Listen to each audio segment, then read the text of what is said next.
Today, we delve into two haunting cold cases that, for decades, eluded resolution. The first involves a man who concealed his sinister nature behind the persona of the zombie hunter. The second centers on the disappearance of a promising college student, Kristin Smart, whose case remained unsolved until a dedicated podcast reignited the investigation. Welcome to my channel. My name is Chrissy, and I typically discuss things that are strange, mysterious, and creepy. If that interests you, then please subscribe or follow me. If you enjoy this video, hit the like button, leave me a comment, or share this video with a friend. That really helps out a small channel like mine.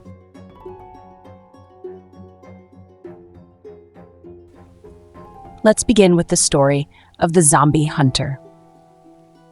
In the early 1990s, Phoenix, Arizona was shaken by the brutal murders of two young women.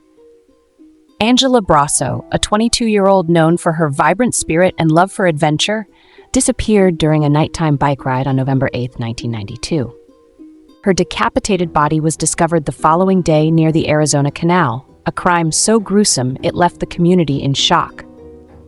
Less than a year later, on September 21, 1993, 17-year-old Melanie Bernass, a high school senior described as kind-hearted and ambitious, vanished while cycling along the same canal. Her body was found floating in the canal, bearing similar signs of brutal violence. Despite the collection of DNA evidence from both crime scenes, the lack of matches in national databases left investigators at a standstill. The cases went cold, leaving the families of Angela and Melanie in a state of unresolved grief and the community in fear of an unidentified predator. Years later, the seemingly ordinary life of Bryan Patrick Miller, a man known in his community for dressing as a steampunk zombie hunter, unraveled. Despite his eccentric persona, there was nothing linking Miller to these crimes until a groundbreaking break in the case emerged. DNA evidence had long connected the two murders, but it wasn't until a covert operation at a Chili's restaurant in Phoenix that investigators finally had what they needed. In a carefully orchestrated sting, undercover officers met with Miller under the guise of a casual meeting. While he dined, they discreetly collected DNA from his glass and utensils. The results were irrefutable, a direct match to the DNA recovered from both crime scenes.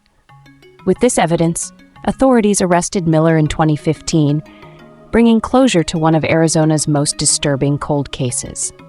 He has since been convicted of both murders, finally ending his decades-long evasion of justice. Miller was arrested in 2015 after DNA evidence linked him conclusively to the murders of Angela and Melanie. During the trial, which concluded in 2023, the court heard harrowing details of his crimes. Miller was found guilty and received 2 death sentences for the first-degree murders, along with additional years for related charges. Kristin Smart was a 19-year-old freshman at California Polytechnic State University in San Luis Obispo, known for her academic ambition and vibrant personality. On May 25, 1996, she attended an off-campus party and was last seen walking back to her dormitory with fellow student Paul Flores. She never made it to her room, and her disappearance sparked a widespread search. Despite early suspicions surrounding Paul Flores, inconsistencies in his statements, and a lack of concrete evidence, the case languished. Over the years, leads dried up, and Kristin's whereabouts remained unknown, leaving her family and the community in a state of anguish.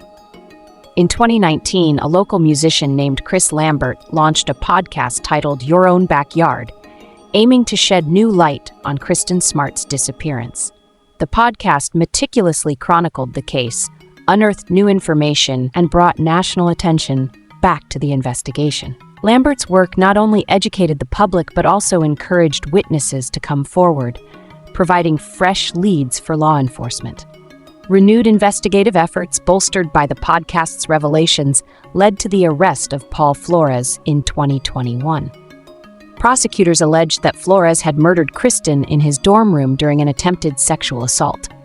In October 2022, after a highly publicized trial, Paul Flores was convicted of first-degree murder and sentenced to 25 years to life in prison, bringing a measure of justice to Kristin's family after more than 2 decades.